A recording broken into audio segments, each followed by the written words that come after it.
Pemandangan Yosemite sangat indah. Pantas saja dua saudari ini bela-belain jauh-jauh untuk liburan ke sana. Kakaknya bernama Jennifer dan adiknya bernama Catherine. Mereka berdua nampak kompak dan saling sayang menyayangi. Saat makan malam berdua, Catherine melihat cowok yang sangat tampan. Terlihat Catherine tertarik pada cowok itu. Cowok tampan itu menumpahkan air minumnya. Dan itulah awal Catherine dan cowok itu berkenalan. Catherine mulai PDKT SKSD dengan memulai pembicaraan tentang kamera besar yang ada di atas meja. Cowok itu menjelaskan tentang pekerjaannya. Lalu Catherine nampak sangat tertarik dengan cowok itu. Tapi tidak dengan Jennifer. Dia nampak dingin dengan cowok ganteng yang ada di sampingnya.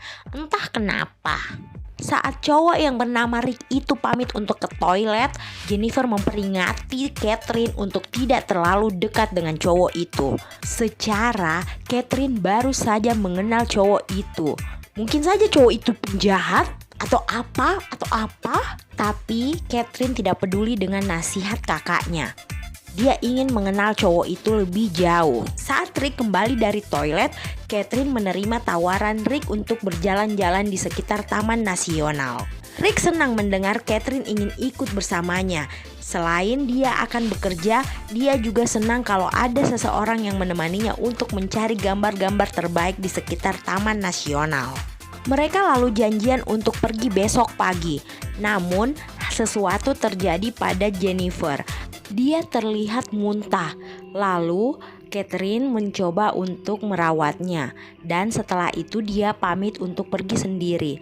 Awalnya Jennifer tidak mengizinkan adiknya untuk pergi sendiri. Namun Catherine meyakinkan kakaknya semua akan baik-baik saja.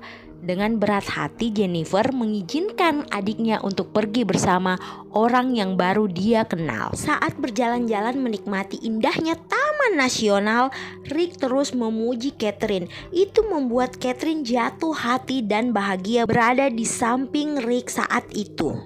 Catherine tidak bisa membendung perasaannya. Dia lalu menarik tubuh Rick lalu mencium pria ganteng itu.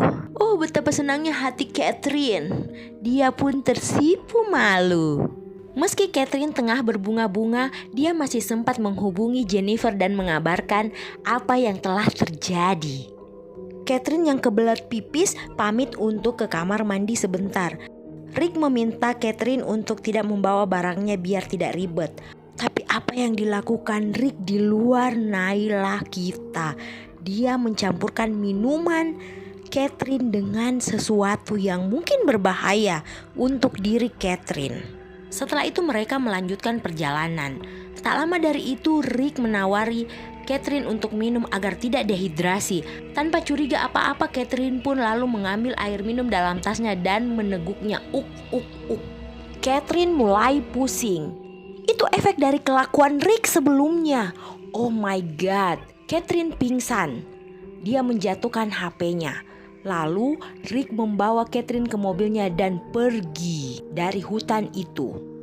Sementara Jennifer nampak gelisah menunggu adiknya yang tak kunjung pulang. Hari sudah hampir malam tapi tak ada kabar dari Catherine.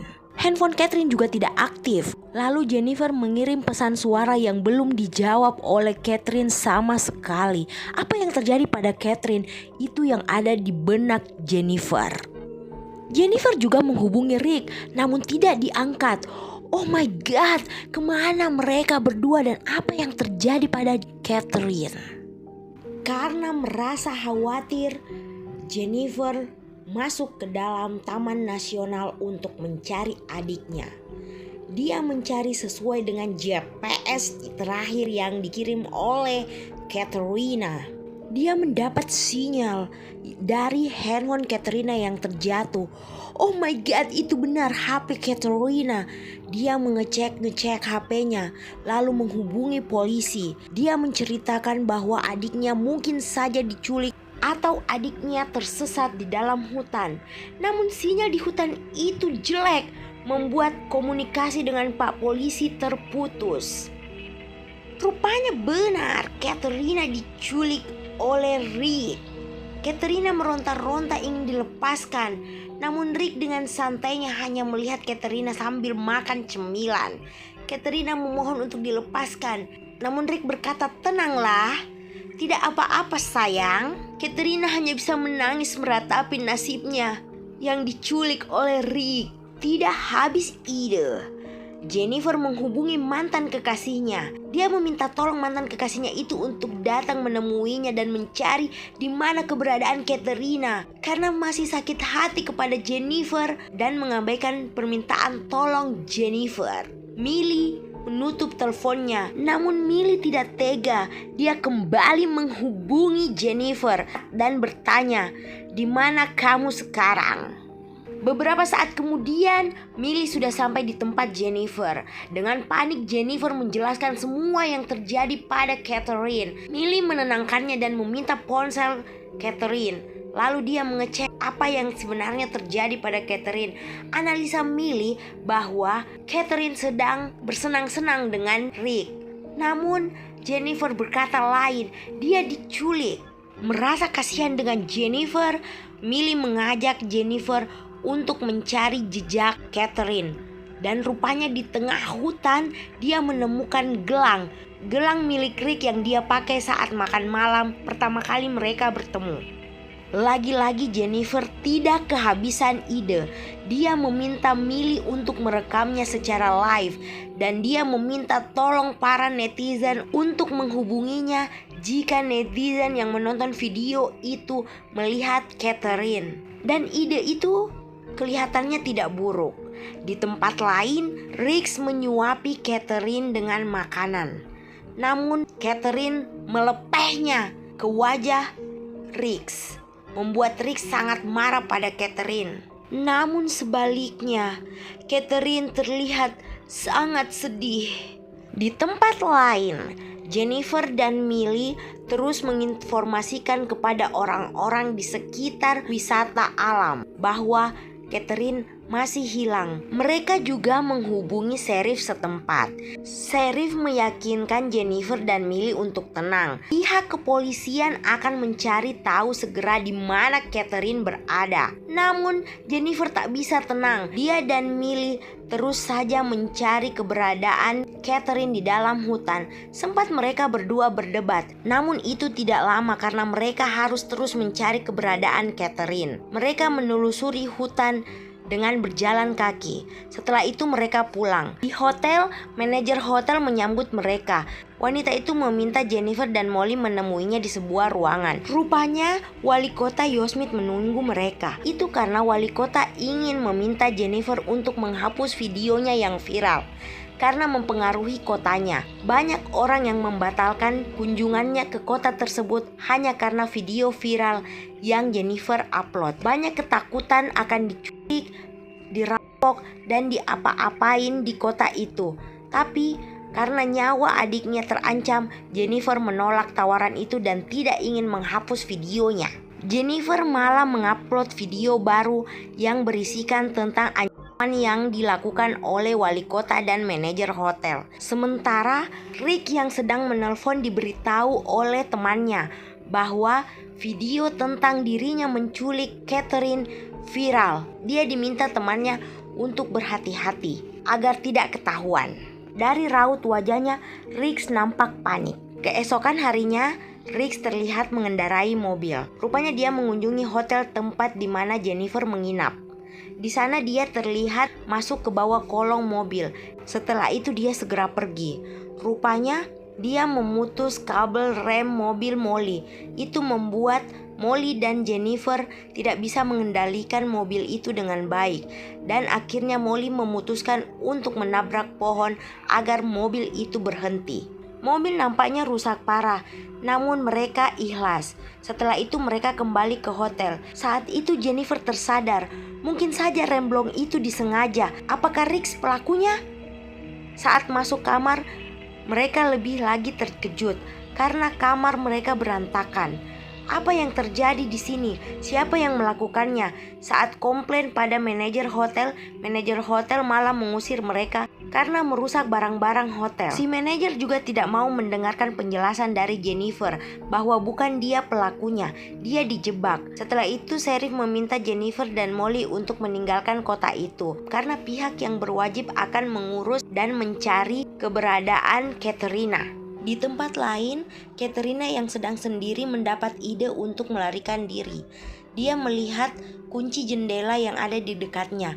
Dia lalu berusaha untuk mendekatkan ranjang itu ke jendela dengan cara menghentak-hentakkan badannya. Dan itu rupanya berhasil. Dia bisa mendekati jendela dan membuka jendela itu. Dia lalu berteriak meminta tolong. Seorang pengunjung pria mendengar teriakan minta tolong dari Katerina. Dia lalu mencari tahu sumber suara itu. Ternyata suara itu ada di kabin. Dia lalu mendekati kabin itu.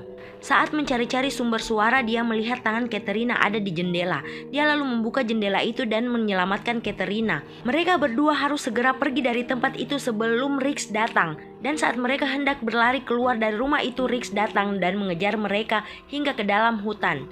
Katerina dan pria si penyelamat itu terus berlari. Namun Riggs dapat meraih tubuh pria malang itu dan menewaskannya. Setelah itu, Riggs kembali berlari dan mencari di mana keberadaan Catherine. Catherine sempat meninggalkan jejak di sebuah potongan kayu. Setelah itu dia mencoba untuk bersembunyi lagi, namun Riggs datang dan menangkapnya. Riggs lalu membawanya kembali ke kabin dan mengikatnya dengan erat-erat. Riggs terlihat mengubur pria yang tadi menyelamatkan Katerina. Di tempat lain, karena gerbang dijaga oleh sheriff, maka Millie mencari cara agar bisa masuk ke dalam wisata alam itu. Dia mengelabuhi sheriff dengan membakar tong yang ada di depan gerbang. Melihat tong itu terbakar, sheriff lalu berlari dan memadamkan api. Karena gerbangnya sudah tidak dijaga lagi oleh sheriff, maka Molly menancapkan gasnya dan masuk ke dalam tempat wisata. Mereka sangat bahagia bisa masuk ke tempat itu dan bisa mulai mencari di mana keberadaan Katerina. Dalam perjalanan itu seseorang menelpon. Rupanya wanita itu tahu di mana tempat Reeves menyembunyikan Katerina karena konon katanya dia pernah menjadi korban dari Riggs. Namun dia sempat melarikan diri karena dia menolak keinginan Riggs untuk pergi ke kabin. Mereka pun janjian di sebuah kafe dan mereka bertemu. Di sana Jennifer memperlihatkan gelang milik Reeves yang dia temukan di tengah hutan. Namun wanita itu tidak tahu apakah itu benar milik Riggs atau bukan. Tapi yang jelas wanita itu tahu di mana letak kabin Riggs. Mungkin saja di sana Katerina disembunyikan. Lalu mereka janjian besok pagi akan mencari kabin itu. Karena mereka takut ketahuan kalau mereka menginap di hotel, Jennifer dan Millie memutuskan untuk menginap di tenda satu malam. Di sana, Jennifer memeluk Millie sebagai tanda terima kasih karena Millie bersedia membantunya untuk mencari adiknya yang hilang, yaitu Katerina. Mereka pun lalu tidur, bersiap-siap untuk melakukan perjalanan mencari Katerina di esok pagi. Pagi hari pun tiba.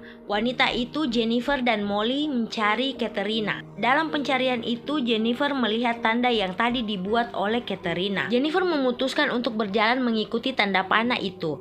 Namun wanita itu mengatakan bahwa kabin itu berada di lain arah. Jennifer lalu mengikuti arahan dari wanita itu. Mereka pun sampai di tepi tebing. Di sana wanita itu menunjukkan bahwa di bawah sana kabin itu berada. Dengan teropong Molly melihat-lihat keadaan di sekitar tebing. Namun tak ada kabin di sana.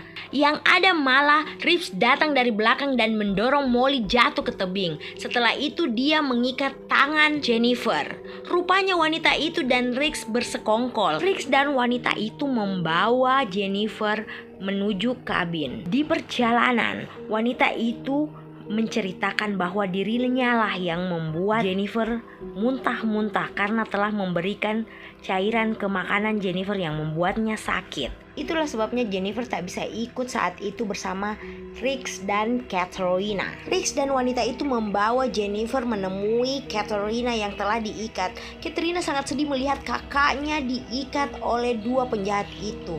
Apa yang akan dilakukan wanita itu dengan panahnya? Dan apa yang akan dilakukan Riggs dengan racunnya? Oh my god. Setelah itu terlihat wanita itu mencekoki minuman kepada Katerina. dan mencekoki juga minuman kepada Jennifer. Mereka mau-mau saja minum minuman itu karena ada ancaman dari Riggs. Rupanya itu adalah obat tidur. Jennifer terbangun di tengah hutan. Dia lalu segera membangunkan Katerina. Apa yang sedang terjadi pada mereka? Mereka melihat-lihat sekeliling, lalu mereka melihat cermin. Dan anak panah ada di belakang mereka menembus tempat tidur. Mereka segera berlari dan dikejar oleh wanita itu. Lalu terus berlari. Riggs juga melepaskan anak panah. Untung saja keduanya tidak kenal. Lalu mereka berdua bersembunyi. Riggs terus mengejar mereka, tapi mereka lihai untuk bersembunyi.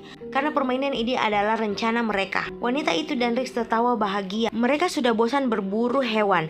Oleh karena itu mereka membuat manusia sebagai buruan mereka. Wanita itu terus mencari di mana Katerina dan Jennifer bersembunyi. Begitupun dengan Riggs. Dari balik pohon, Katerina dan Jennifer melihat wanita itu sedang mencarinya. Mereka lalu mengendap-endap dan mengambil sebatang kayu dan berniat untuk menghajar wanita itu dari belakang. Tapi ternyata mereka tidak tahu kalau Riggs ada di belakang mereka. Untung saja Riggs menginjak sebatang kayu yang terdengar oleh Katerina, dan Katerina langsung meminta Jennifer untuk tunduk. Anak panah yang Riggs lepaskan tepat mengenai perut wanita itu. Riggs merasa bersalah dan sangat sedih melihat rekannya terbaring dengan rasa sakit yang begitu parah. Jennifer dan Katerina mengambil kesempatan itu. Mereka berdua lalu menggebuki Riggs hingga tak berdaya. Mereka berdua lalu berpelukan dengan penuh haru karena mereka bersyukur mereka bebas dari Riggs dan wanita yang mengancam nyawa mereka berdua. Syukurlah mereka bisa melewati masa-masa sulit saat itu. Beberapa tahun kemudian terlihat Jennifer berada di tempat itu lagi. Dia sengaja datang ke tempat itu untuk mengenang masa-masa yang pernah dia alami. Begitu juga dengan Katerina. Katerina kini menjadi seorang psikologi yang membantu para wanita-wanita yang juga pernah mengalami hal yang sama dengannya. Kabar baiknya dari ending cerita ini adalah Molly selamat. Saat dia terjatuh, dia tersangkut di ranting pohon pinus. Kini dia telah menikah dengan Jennifer, dan kini Jennifer telah mengandung anak mereka. Mereka bertiga hidup sangat bahagia.